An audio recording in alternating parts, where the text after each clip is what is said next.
I want to identify that there are a number of people who have been critical in their generosity towards the McMichael in being able to achieve what we've achieved over the last few years. Primary among them is Nada Ristich at the Bank of Montreal, who has committed major funds to supporting our acquisition program for this specific project, and we're so grateful to her. She's such a visionary person.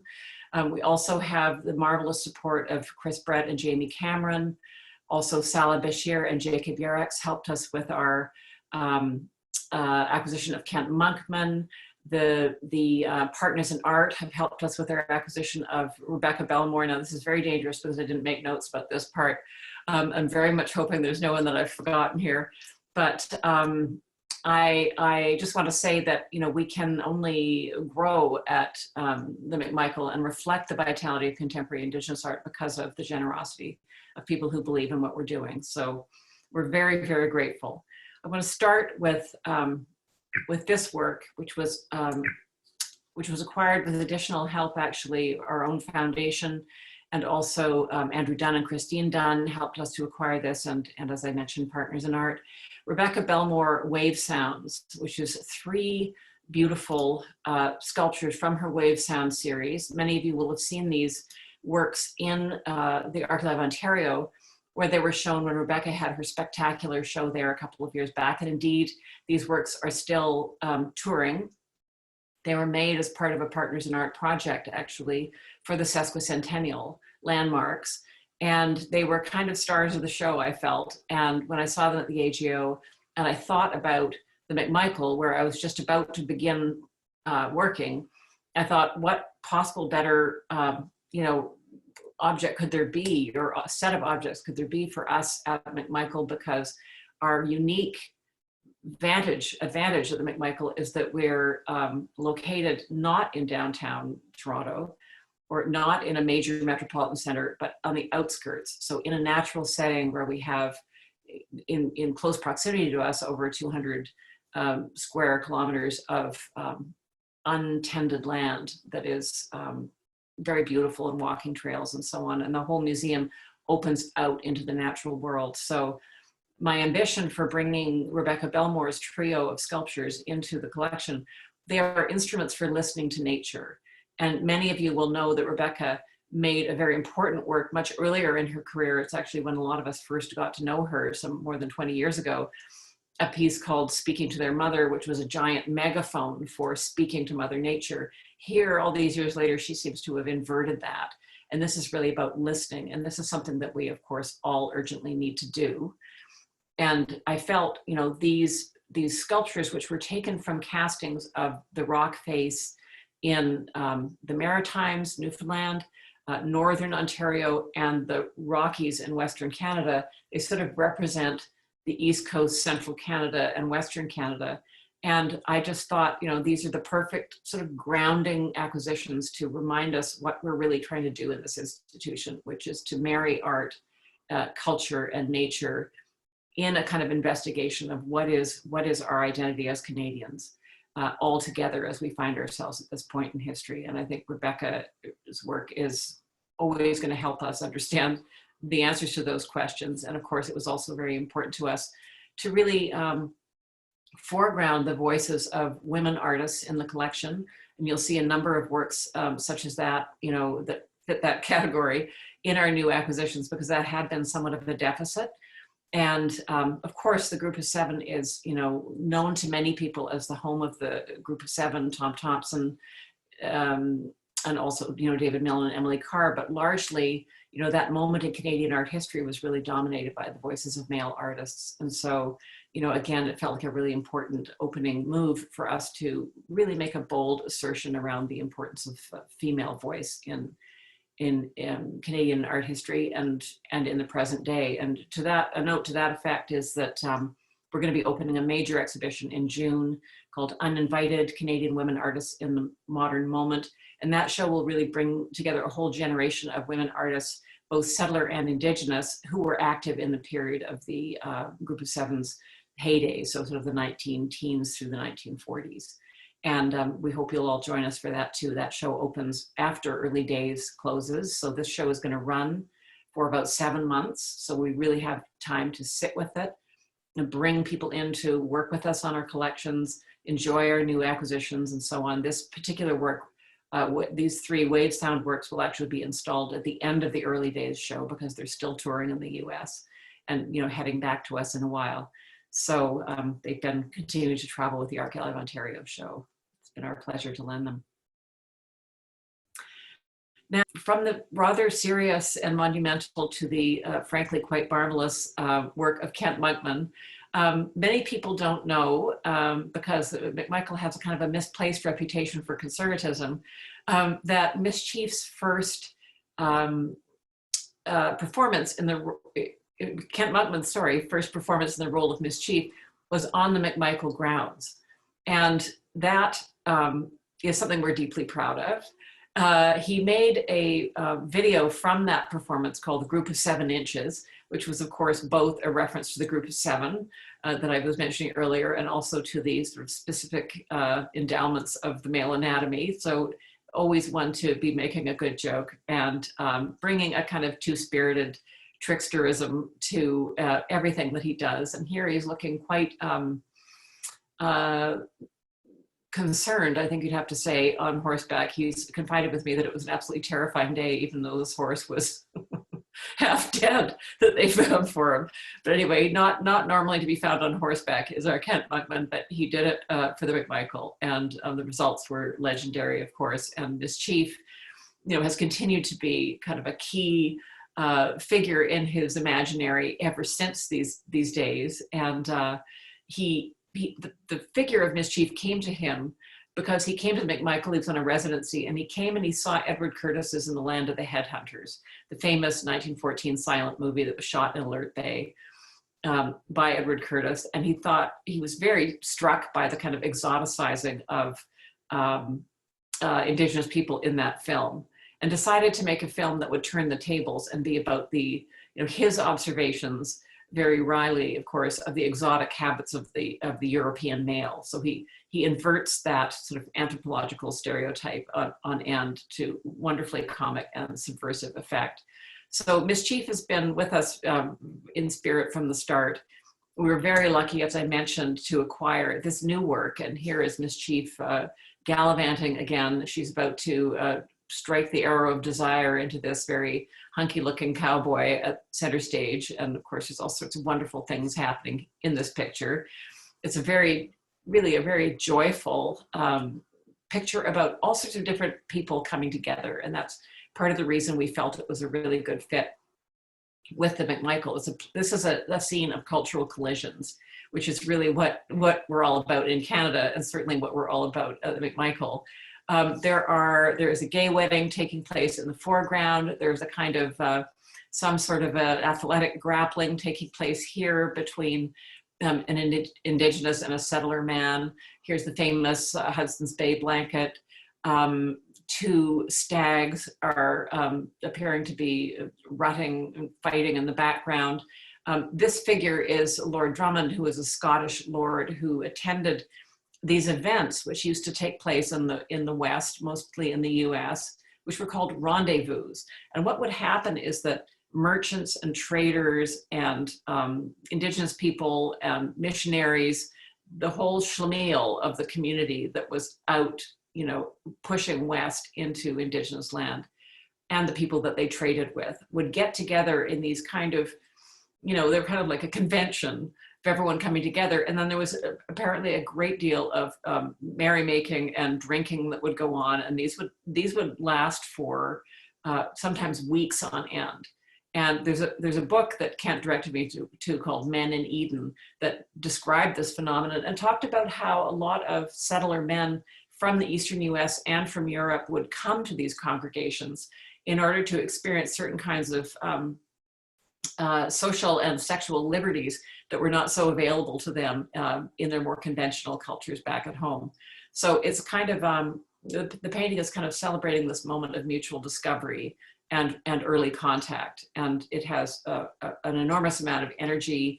I also thought, given how important Kent's two-spirited voice is in contemporary Canadian art, but that was a really important thing, that there be a big and bold piece of the McMichael that any gay school child would come in on a tour and say, there's something here that speaks of my experience, or at least of the kind of experience that I would like to have in life. There just needs to be a place for that in our collection, and there really haven't been. So we're very, very thrilled.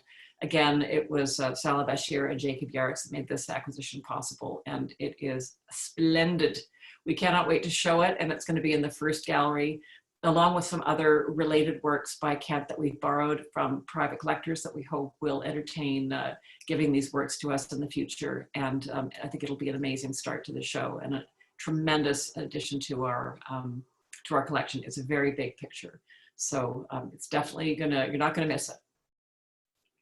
Adjacent to it is another work that we're thrilled to bring into the collection by Dana Claxton. And a number of you will have seen Dana's wonderful backlit, what she calls fireboxes, otherwise known as light boxes, that feature a series of her friends who were she asked to pose for her camera, bringing cultural belongings that they felt attached to or thought were expressive of their own sense of identity.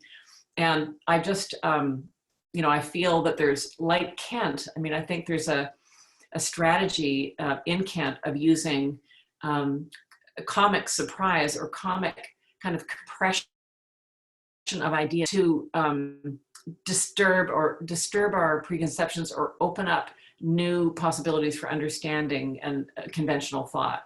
And this is always, you know, an extraordinary capacity that comedy does to do this, to open up new understanding. And I find this work by Dana, I'm not sure if Dana agrees with me that this piece has a comic aspect to it, but I find that it, to my eye, I feel like it's both a screen of this subject's cultural identity being made manifest in this kind of overabundant, hyperabundant way, but also, you know, she's displaying so much, but also it's leading to her, in fact, being concealed. So it's a wonderfully complicated image. And there's much more to unpack here with the artist as we live with this piece and come to understand it better. But we are thrilled to have it with us. And of course, it has this extraordinary delight in ornamentation, brilliant color, and dazzling kind of effects of texture. We will be showing it alongside a really splendid bandolier, beaded bandolier bag from the 1800s that a wonderful woman named Pat Mitchner has agreed to give to us as a promised gift in the future. And you know, that is a piece that's several hundred years old. And I think that these things have a lot to say with each other, to each other. I'm sorry that I don't have a photograph of that work here tonight. But the other thing that we're very well known for, of course, at McMichael is Morrisseau, and that's very strong in the collection. We have more than 60 works by Morrisseau in all media that he entertained, from birch bark through to oil on acrylic on canvas. And Norval, you know, was very friendly with our founder, Robert McMichael. And I think it was probably, I mean, I'm not certain how Robert McMichael's first interest in Norval developed. We've just come to understand that his first interest in really collecting deeply in Northwest Coast came from a meeting with Bill Reed in 1957. But I suspect that he had already been engaging with Norval Morrisseau at that time. And Norval came for several residencies at McMichael. He used to paint in the Tom Thompson shack. And of course, the works are searing, beautiful color studies and amazingly powerful and vivid embodiments of Anishinaabe thought. And in our coming exhibition, we've been lucky enough to work with the wonderful Bonnie Devine to understand the nature of these images and what they're saying in a deeper way. But Bonnie and others are, you know, very interested in sort of unpacking the legacies of Norval Morrisseau. And some of those legacies don't necessarily have to do with his artistic style. There was a woodland school, so-called, that came after Morrisseau and really emulated his stylistic motifs and ways of doing things. But there's also a legacy to be dug out in the way that Norval dealt with and positioned himself in relationship to the media fame that he attracted immediately after his kind of vernissage in the art world of Toronto in the mid-60s with Jack Pollock, a very famous show, and he became an overnight sensation. and was really under the sort of Klieg lights of media attention from that point onward throughout the rest of his career, to positive and sometimes catastrophically negative effects, I feel. I think it was, he became a kind of, official, Indian artist for the country. And I think that that probably felt incredibly uncomfortable given how given the fact that then as now, unfortunately, there was such grievous inequity in the way that Indigenous people were treated in this country, and certainly there were then as well. So the contemporary artist Dwayne Linklater, who shares an aspect of Morrisseau's heritage in being from Ontario, being from this part of the Canadian territory, he has been kind of grappling with Morrisseau's legacy and the complexities of it, and he made this work in response to a commission that Morrisseau did for Expo 67. He was commissioned to do a mural for the outside of what was called the Indians of Canada Pavilion. And he proposed a mural in which there was a mother, sort of an earth mother figure, who was suckling a boy human and a bear cub. And the official people at Expo said, oh no, we can't have anyone suckling anyone. This is going to be really offensive and problematic. We have to change the design. And so the design was indeed changed. And when the time came for Norval to show up and paint the mural, he went no show. And in fact, the painting of the outside of that pavilion was done by Carl Ray and others. But Dwayne has become really interested in the way in which Norval's refusal to show up was a kind of, he sees it as a kind of subtle act of resistance to the ways in which Indigenous people are often conscripted to speak for Canada and its richness and diversity, even as Canada refuses to provide, basics of healthcare and potable drinking water, access to education and land rights of all sorts. So, Dwayne's piece kind of, will be shown in this exhibition, and it's a promised gift to us, on loan to us, from Nancy McCain and Bill Morneau. We're very, very grateful for that. I don't know where they're going to be deploying this in the future after we have it at McMichael for the run of this show, but our happy understanding that at the end of the day, it'll be part of the McMichael's collection, and that's just does so much to enhance what we are in terms of our Morrisseau collection. It just really is a kind of alchemical insertion into our collection that kind of changes and reframes everything about what we have in that area of our collecting, which is deep. Should also, I mentioned a few minutes ago that our collection of First Nations from the Northwest Coast was historically very, very strong. This was an area where Bob McMichael took a real interest, starting, as I said, in around 1957. And he bought a lot of major, very, very old, very, very important pieces, like this raven rattle that I think we are now understanding that it is, and the research is ongoing and will be ongoing through the course of this exhibition very actively, and then afterwards as we move towards a publication.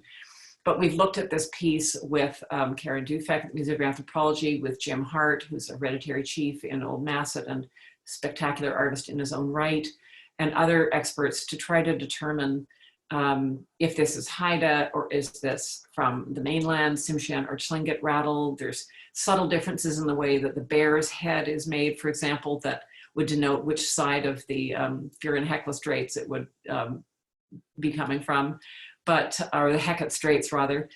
But it's the kind of spectacular work that we really wanted to find new company for in terms of contemporary art. And we're also very lucky to have Hazel Wilson's Golden Spruce button blanket here, again from Chris and Jamie, a gift from them to support what we're doing. And this piece is a storytelling blanket about the story of a grandmother and her grandson, who were the sole survivors of a kind of unspecified but wide sweeping catastrophe in their world. And they ended up being the survivors, and they died, and their spirit goes into this golden spruce. And as many of you will know, John Vaillant made a fantastic book about this tree being cut down by a non-Indigenous logger. It was a catastrophic event in that part of the world. But These are the kinds of really spectacular things that we have in our collection that we want to kind of step up to and find new company for. And really, what better company could there be than Lawrence Pollyette's Willupton? This beautiful new work is just, we're just unwrapping it now and taking a look at it. It's just been shipped to us from Vancouver. I saw it there a number of months ago and just felt that this was a piece that would really help young people and adults alike to understand the idea that it's sort of in a way against the idea of wilderness, which is a notion that the group of seven, we're talking about a lot, and the assumption that the landscape was empty until Europeans arrived. In other words, it was terra nullius, it was open for white people's use and, of course, exploitation. And Lawrence Paul has made it his life's work to make images that really render in a kind of indelible way the fact that these places are not empty, that they are deeply infused with millennia of lived experience and stories and territorial rights and so on. So here we have a landscape that literally, where you see that infusion of culture literally manifesting itself on the mountain range behind and in the way that the trees are formed and painted. It sort of says it all so simply and so eloquently.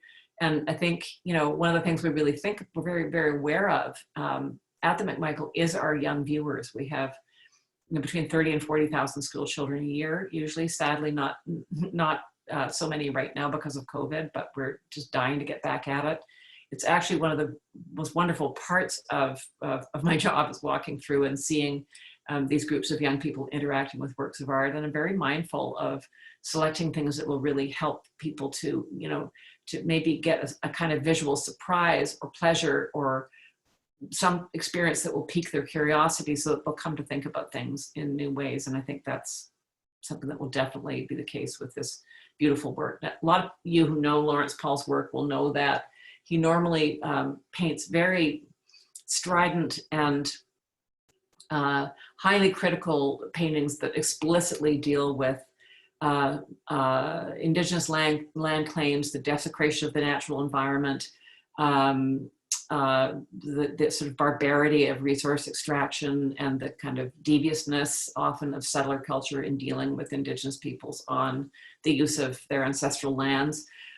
We are hopeful that we are going to be bringing some of these more explicitly and stridently political large-scale works into our collection through donation in the coming years. And so, but when we saw this one, we thought this was another side of Lawrence, really. And what this is, the title of it is actually about imagining a new climate of human interaction in which the natural world could once again prosper, and the air could be clean, and the trees could be growing, and Indigenous people could have their rightful place in relationship to their land. So it's kind of in a way, a kind of utopian and aspirational painting that I thought was a kind of a new kind of note in his work that I hadn't seen so much, and I just fell for it. And I think it's going to be a greatly loved painting in our collection. I'm thrilled to have it.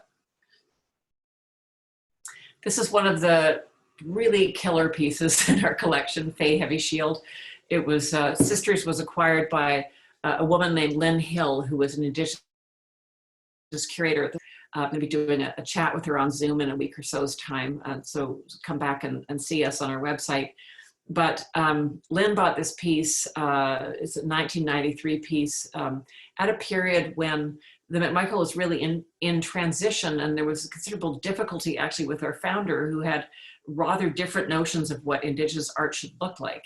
For Robert McMichael, Indigenous art was more like a painting by Norval Morrisseau about Indigenous beliefs, or it was a mask from the Northwest Coast in the classic style, or that was what he meant for him by important Indigenous art. But the curators and what the way the whole art community in Canada was moving was towards a much more explicitly critical kind of Indigenous art that engaged with the very, very fraught social issues that were besetting Indigenous peoples. And in this particular work, the women in communities, Fay Heavy Shield and her sisters were all students at a residential school. She comes from the Blood Reserve in southern Alberta, Kainai Blood people.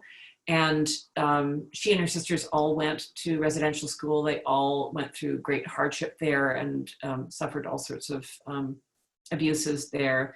And this piece really speaks of kind of female solidarity, you know, pulling together against circling to have each other's backs, facing a threat. And it's both, you know, it both radiates in a wonderful way, like a kind of a blossom, but it's also defensive. And you know, the strength in numbers feeling of it is quite profound. And we, you know, are so lucky to have this piece, and it's been with us, as I say, since 1983. So we are, you know, bringing it out of storage and finding new roommates for it. And the one that there's several in this gallery that will be installed in early days. And one of those roommates is Janine Frynajutli, who is a rising star, really, based in Vancouver and Old Crow in the Yukon. And she made this piece out of two, I'm not sure what the term is with her people, but if it was Inuit art, you'd say a mauti, but these kind of garments that women would wear, they're trimmed with wolf fur, and one can see the wolf paws on the fur that encircles the head opening of these two garments with their fringes. They've been dipped in concrete and suspended on this metal bar. And the effect is really quite harrowing. There is this feeling of solidarity between these two women. So again, I find that thematically a wonderful relationship with Faye Heavyshield's work. There is a sense of deeply fraught extremity in these two figures sort of holding on to each other. And I feel like when you see it, you know, you'll see that steel bar kind of driven through those two forms and extended outwards. There's also a kind of precarity about it. I just think there's an awful lot going on in this really rather simply made object, and I think it's incredibly eloquent. A number of you will know Janine Frynajutli for her works that she's done on giant sheets of steel, in which she puts traces of her body, you know, on that metal surface. She's made other works that deal with her skin. There was a fantastic piece in Abedakane at the National Gallery of Canada that they showed in which she was showing large photographs of her skin surface manipulated in various different ways. So kind of the body, its presence, and its sort of haunting absence are themes in her work. And I think she's extraordinary. And we're very, very lucky to have this in this gallery, and it will be shown, you know, alongside Faye Heavyshield's spectacular work, and also in close contiguity with a number of works by Meryl McMaster that deal with the prairie. So Meryl has been kind enough to give us this beautiful triptych between the start of things and the end of things, which captures a performance by the artist in front of what is called a glacial erratic, which I think is a fantastic expression.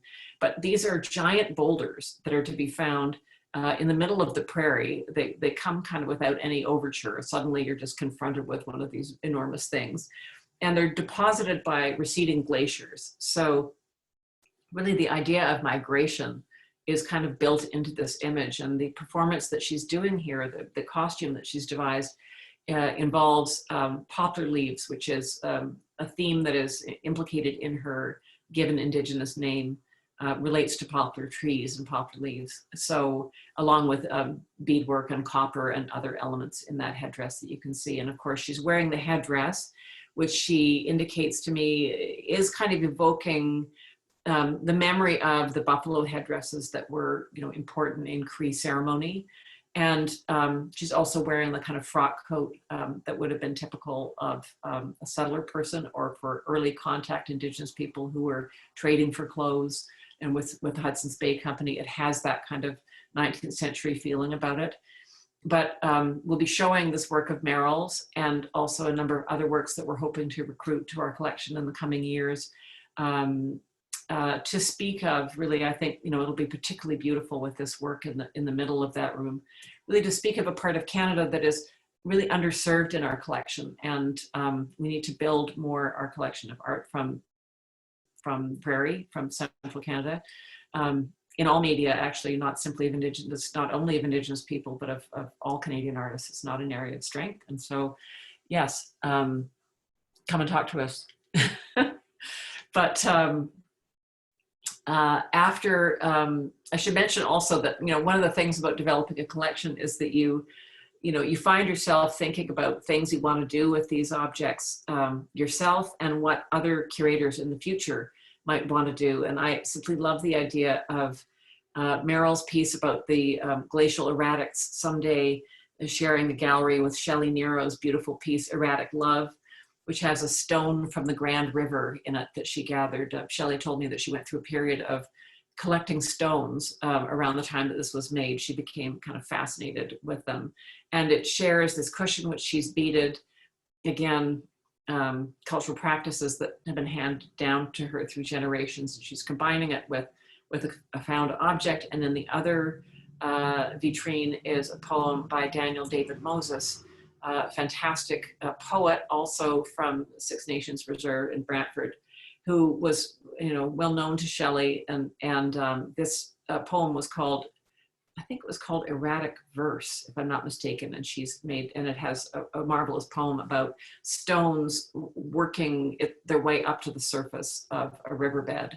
And she combines the poem with the stone here in this very sort of very beautiful offering. And it's a very different kind of work than what we've come to know Shelley for, her spectacular photo works, large scale works, a very sharp and often satirical edge to her work.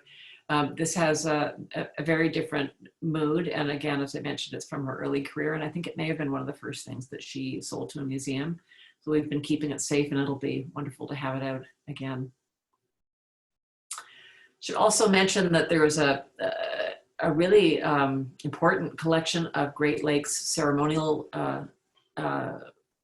clothing and attire that was in all likelihood given to a British officer sometime around 1770. And we don't know a lot about the provenance of this work. It was given to us by a private collector a number of years ago. It has not been exhibited at the McMichael as yet. And so this will be the first time we will show it. We've been bringing in, Ruth Phillips has been in to see us, Bonnie Devine has been looking at this carefully with us, Alan Corbier has been in to look at it, and we'll be generating more research and writing about this set of ceremonial attire. But it was likely given in the course of a ceremonial adoption. There's various sashes in this. There is this wampum belt. There are ornamental ear ornaments that are very large and beautiful that go with this. There are moccasins that are really exquisitely beaded works, and it appears that they've all been just put in safe storage. So that would seem, they haven't been put to use. So that would, you know, kind of bolster the argument that they were made as an offering in diplomatic exchange with the Europeans. And we do have a pretty clear sense that they came out of a collection in the UK. So that, you know, that also would seem to indicate that that's the case. But in thinking about bringing the wampum belt out into view, I'm also, you know, finding myself thinking, you know, who are the contemporary artists that, you know, can really respond to the legacy of this, and who is thinking about this kind of material.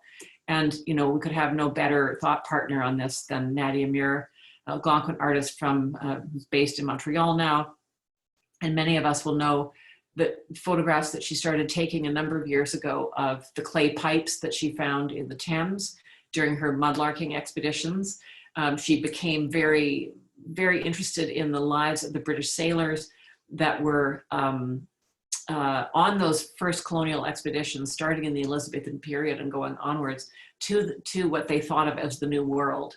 And she started then making beads that emulated the kind of chalky texture of these clay pipes. And then she started making sculptures out of those beads, and she made a major series of baskets out of these fantastic beads. She made a major project for the Paris Cultural Center of trees that are illuminated from inside, made out of these beads. And now this extraordinary 6-foot-long wampum belt that she's made out of these black and white beads. And, you know, wampum belts were, again, in a way like the ceremonial attire, these were objects that kind of consecrated understandings between Indigenous peoples and also between Indigenous peoples and Europeans. So they really are about cultural exchange. And this whole gallery that this will appear in is really themed on that. And it will be, I mean, obviously one of the other things in this particular gallery, in this installation, but again, that'll be something that we can work with in installing the collection going forward, is the really marvelous formal qualities of a work like this. And we are really looking forward to seeing how it lives with Robert Hoole's fantastic work, Epigram, which is a black on black abstraction, an earlier piece of Robert's, quite different from the work that he's been known to be doing more recently. Into this are porcupine quills that are stuck into this sticky seeming black surface. And porcupine quills, of course, being objects that had many uses in traditional Indigenous, but then were key materials for objects that were made for trade with colonial peoples, and they were dyed very brilliant colors. And you know, the selling of these wares became a major way of making money for a lot of Indigenous women in Canada during this period. And we're going to be showing some of those works from Nova Scotia in our exhibition, Uninvited, Canadian Women Artists in the Modern Moment. But I think, you know, it's going to be a very austere and kind of, in a way, harrowing room to see a work such as this, you know, along with the Meyer, and along with this spectacular new work that we've acquired from Carolyn Manette. Again, she makes films, she makes sculptures, she makes, she was well known for a group of wood panel works that seemed to look at first glance like computer chips, but when you looked at that, there was actually traditional iconography and design work from her culture that was embedded in them. So they're works that suggest a deep history and tradition, but that also are of the here and now. And this work, We Come in Numbers, which has this extraordinary elegiac quality to it. It really is, I was just overwhelmed when I saw it in Montreal the first time. It's made out of Tyvek, which you will know is a material that's used in housing. It's a form of insulation material. It's virtually indestructible, I'm happy to say. Although we'll be very careful to keep people's hands off it, and they're going to want to touch it because it's a really, really enticing material.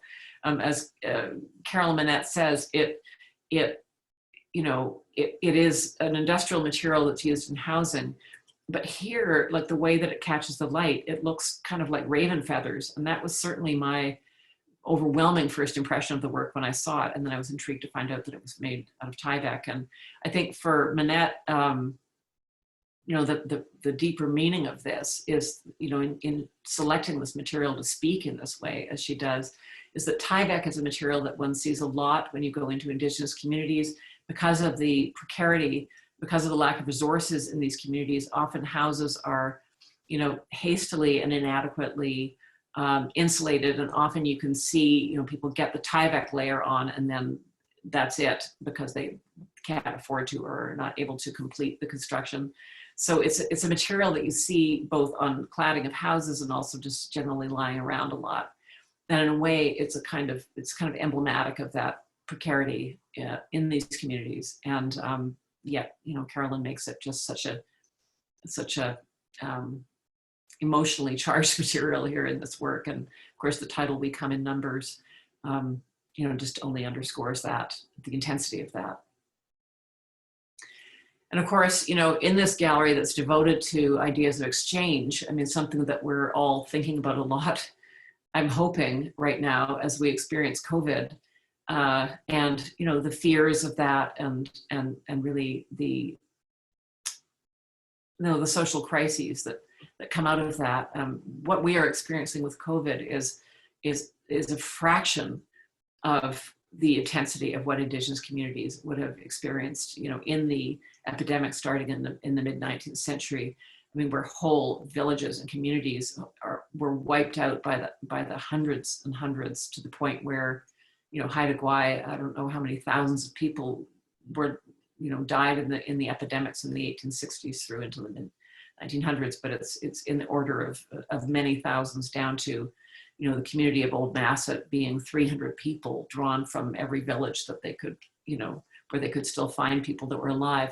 So, you know, it's worth using this opportunity that we have to think about what actually happened in this country, you know, all that time ago, and how that trauma of that, to have these diseases introduced by people who were also taking the land and taking children and imposing new forms of belief systems and so on. It just seemed to me really important to have something in a gallery that was dealing with ideas of exchange and contact, to have this work with us. And the wonderful Marnie Schreiber has agreed to give this to McMichael as a promised gift. And we're out there looking for other works from this series as well. We have a donor who has acquired one of Ruth Cuthand's spectacular COVID masks, which is beaded, which will be making its way into our collection.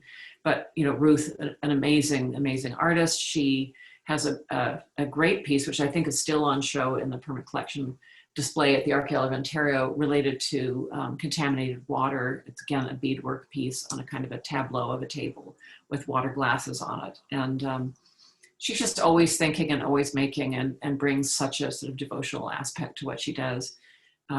It's something that's both so dark and terrifying and so beautiful at the same time. It's a real balancing act that she pulls off.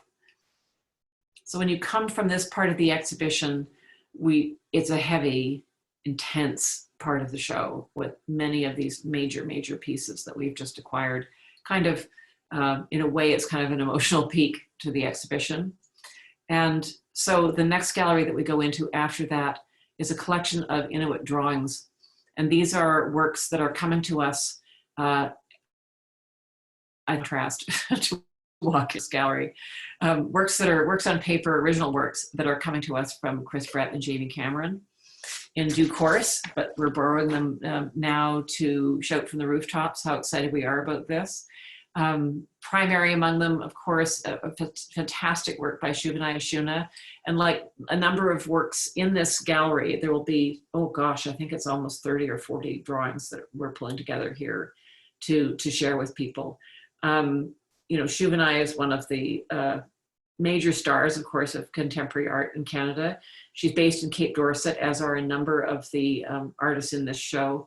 And so we're showing this classic work, Octopuses, as she called it, which, you know, she's always painted two things: octopuses, or octopi, as one could say, and planets, globes, particularly Earth-like looking planets.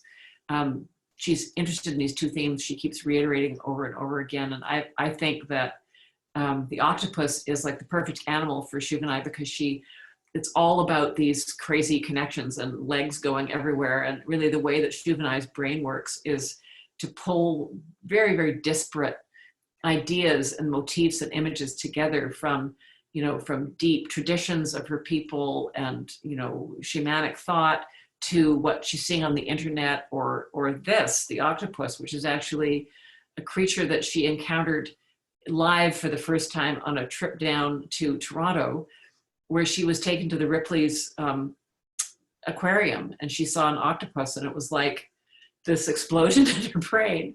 And the octopus has been, you know, with us as a motif ever since then. But, you know, I see it as a creature that kind of suggests of, you know, interconnection. And I think here she's made the octopus into kind of a world. It kind of looks like a planet. And to me, you know, this image is kind of emblematic of how interconnected, you know, we are, that she can see that. She can imagine that with this sort of octopus world of hers, where it looks like two creatures principally that are kind of, you know, joining together and making a world. But yeah, she's not one for linear thought.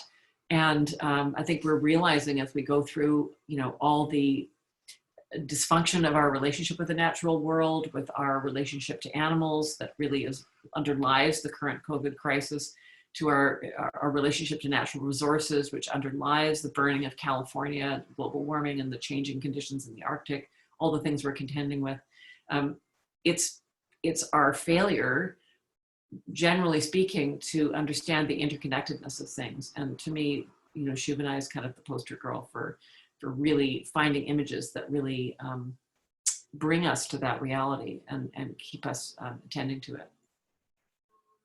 We have a wonderful display of Pudlo Pudlats as well, a fantastic, more historic Cape Dorset artist who, this is a little bit unusual, one of his favorite things to draw was airplanes and helicopters. And he would, you know, he had many different kinds of subjects, but he was one of the first artists to really draw what he saw from contemporary life, rather than really to stick with traditional motifs of Inuit art that had prevailed in the, really in the late 50s and 60s. And Pudlo is always full of surprises. And Chris and Jamie have an extraordinary collection, and we're going to be lucky enough to show, I think, about 10 or 12 of them in this show.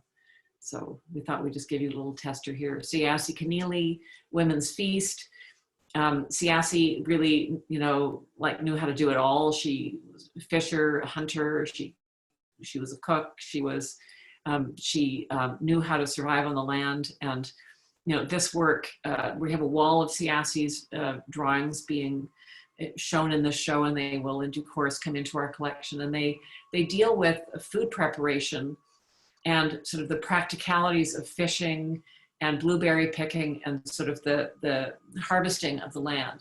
And this is very much women's work.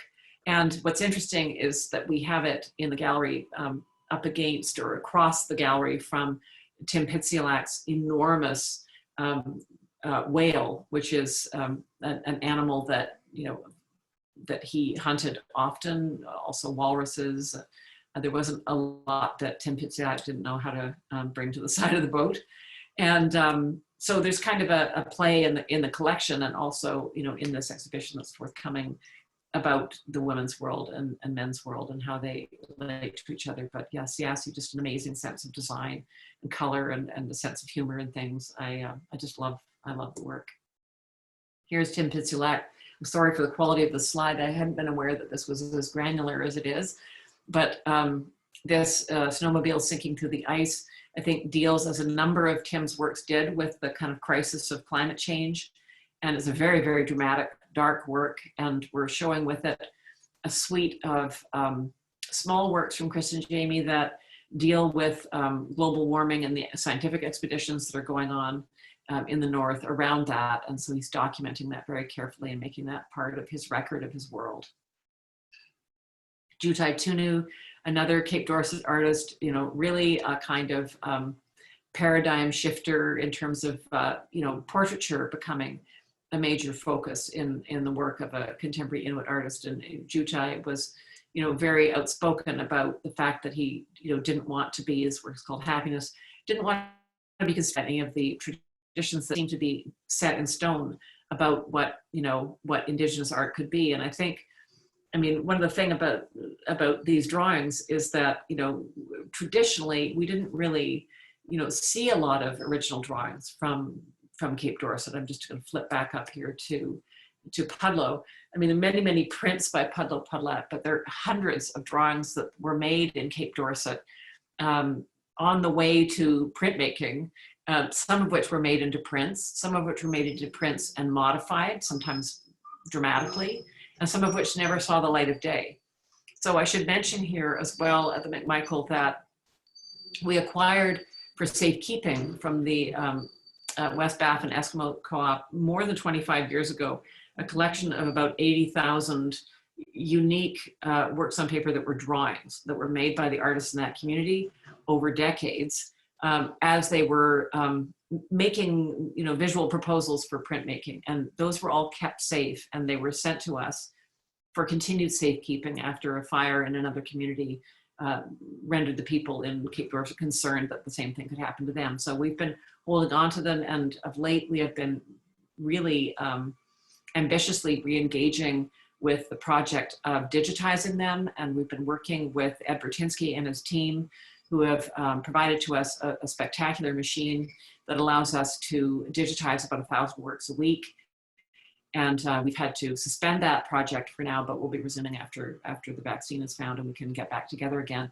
But original drawings are a big part of what we're looking at in Inuit art at the McMichael. And these wonderful works from Chris and Jamie will add to that depth of that collection and augment it in a really significant way. So Jutai, God bless him, he died of cancer a few years ago, but we miss him very much. I remember I used to go over to see Pat Feely's gallery, which many of you will know, over on George Street, and seeing him when he was sick. He did a huge long banner drawing, and I don't know where that drawing ended up. Pat probably maybe still has it somewhere. It's an unusual subject matter, but it was all cancer cells, and he was finding a way to engage with the subject matter that was of life and death significance to him, but turning it into a kind of a world, like a kind of a cosmos. And he was just working away on the floor with his box of pencils and just happy as could be, concentrating. Everyone was walking around him and, wanting to see what he was doing. He was quite happy to answer questions, but it's a memory that I have of him as an extraordinary person. And then a discovery for me, Josie Papialuk. I didn't know about this artist. I'm absolutely crazy about these drawings. There's a number of them here. I believe I'm right in saying this artist comes from Northern Quebec. I think the community, I'm not sure I know how to pronounce it, Pavirnatuk, I think I'm right in saying. But really this amazing graphic quality of brilliant color and these radiant lines and these long texts that are often quite funny that go with the drawings. There's one drawing of Josie's where it's just like all his name really big on the piece of paper with all these decorative embellishments all around it. And then underneath is the, Inuit, the Inuktitut writing. So, we've had some of these, lucky to be able to translate some of them, and it says, Papialuk made this, so there. And it's kind of like there's this way in which he puts his own signature, front and center as a graphic element in the work, and his own voice literally into the picture plane that is really, I think, very distinct and unusual. And there's a number of these beautiful works that will be entering our collection, and we're just thrilled about it. And I can't, we have about 12 or so of them, I think, in the show that will open in late November. So do make sure you make a point of spending some time in this gallery of Inuit original drawings, because I think it's going to be a real highlight, and we're thrilled to think of them someday coming into our safekeeping. So those are our new acquisitions and forthcoming acquisitions in the coming years. We're delighted to have been able to rejig our schedule so that we could get right on to doing early days a little sooner than we thought, because it has meant that I've been able to immerse myself in these holdings and to think really deeply about what kinds of works of art we needed to add to the collection in order to kind of amplify what was already there. But what I must say is that what was already there was pretty extraordinary, and it's both the devotion of our founders to Anishinaabe art of their time, and also to the traditional carving of the Northwest Coast, but also a really extraordinary moment at the McMichael in the 90s under the directorship of Barbara Tyler, when Jean Blodgett and Sue Gustavison and Lynn Hill, they were really on a roll, and they bought a lot of very difficult for those times and challenging works, many of them very highly charged. They had to fight really hard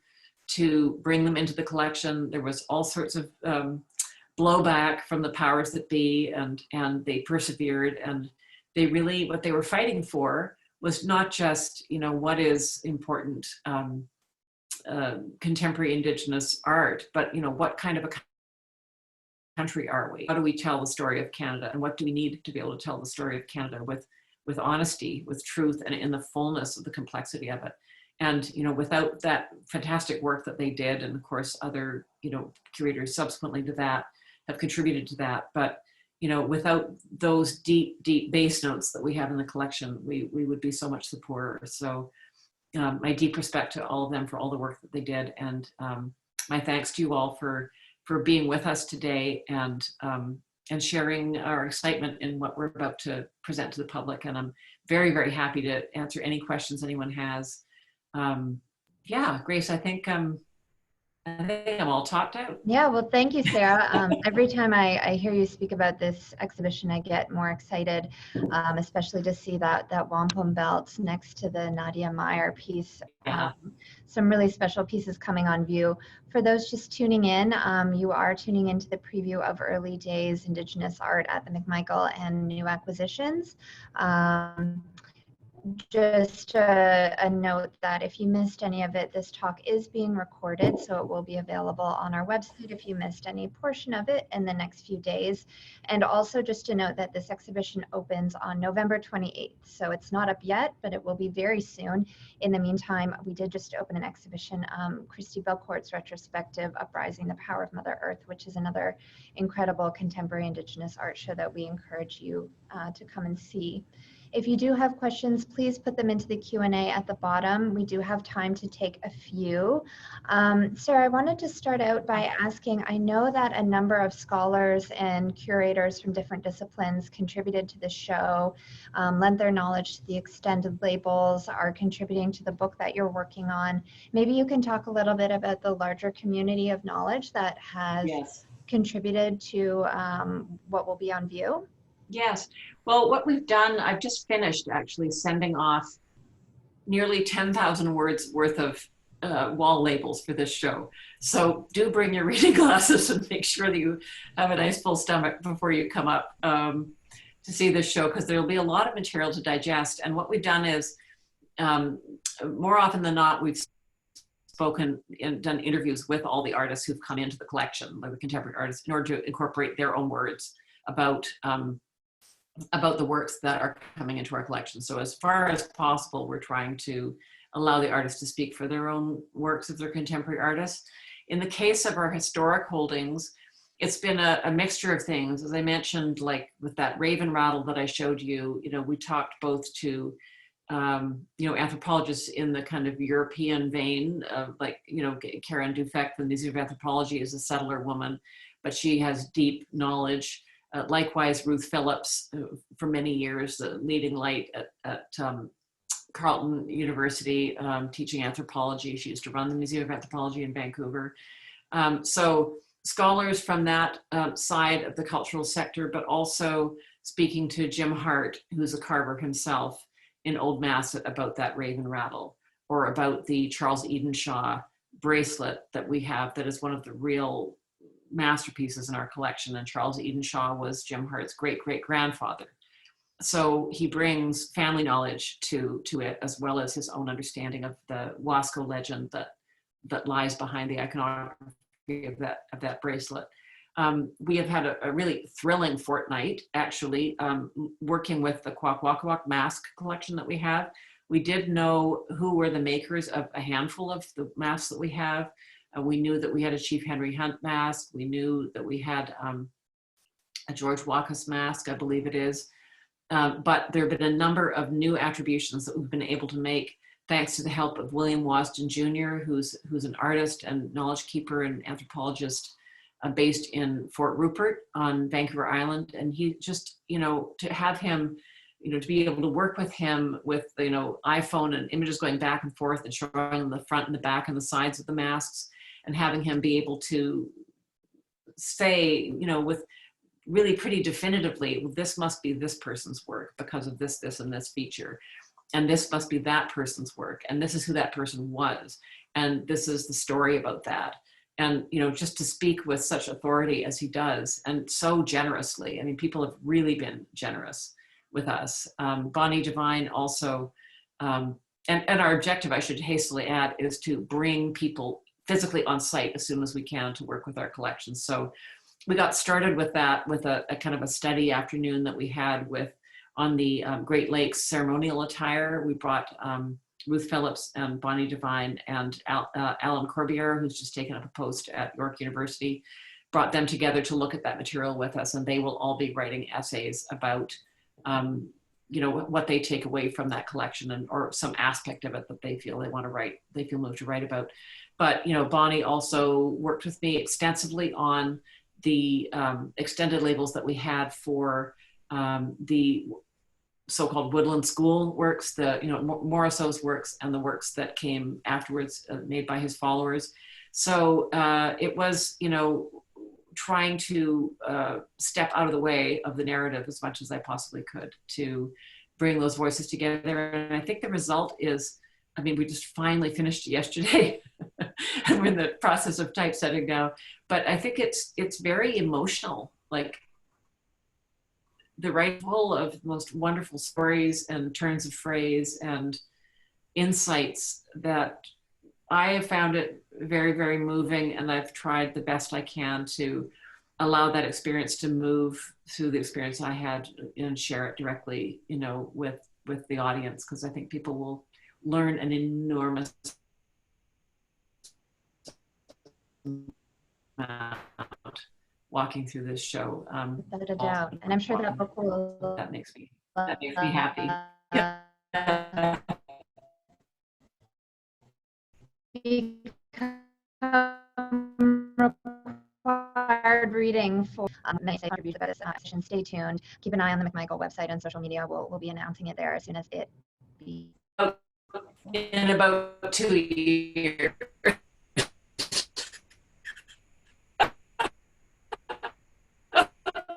And very beautiful. We're going to shoot all the works over the course of early days being up, and then we're going to really sit with it and let it marinate and find exactly who should be in this book. And I need obviously to find some thought partners from the Indigenous communities to help us to, you know, extend properly into the right people who have the entitlements to speak about certain things. That's going to all be a very long and complicated process, which I really look forward to, but it's not going to be. We'll be on pins and needles until then. We also, if anyone else has a McMichael catalog, you know how hefty they are. So you might want to get through the few that we've just released or have forthcoming, and then queue up for that one in a few years. Final question for you, Sarah. I know that you've worked really hard to pair contemporary objects or contemporary works with historical pieces and to generate a dialogue that's more than the sum of the parts of each of those works. What are some of the things that you hope people might take away from this exhibition? I know you talked a bit about what you'd like school children to take away, but especially during this sort of period where getting to look at art in person is really quite a challenge and a special contemplative moment. Well, I think for me, you know, I just think the whole show really centers around the depth and beauty of these cultures and complexity of these cultures. And also part and parcel of that is the kind of a more humble relationship to the natural world and a more equitable relationship with each other. And, you know, these are all issues that are of particularly burning urgency right now in the world. And there are just lessons to be learned about how to be human in this exhibition that I think are, you know, it's just such an opportune moment for us to stop and breathe and listen and think deeply about the ways that we've been living and doing things. And, you know, I think the work really, as you move through the show, it really calls you to that in a really powerful way. And I think often, you know, I don't know quite how to say this diplomatically perhaps, but often there is a very strong emphasis, and it's understandable, on the difficulties besetting Indigenous communities and the injustices, sort of the victimhood, you know, really of Indigenous peoples at the hands of colonialism, and that cannot be denied and should not be denied.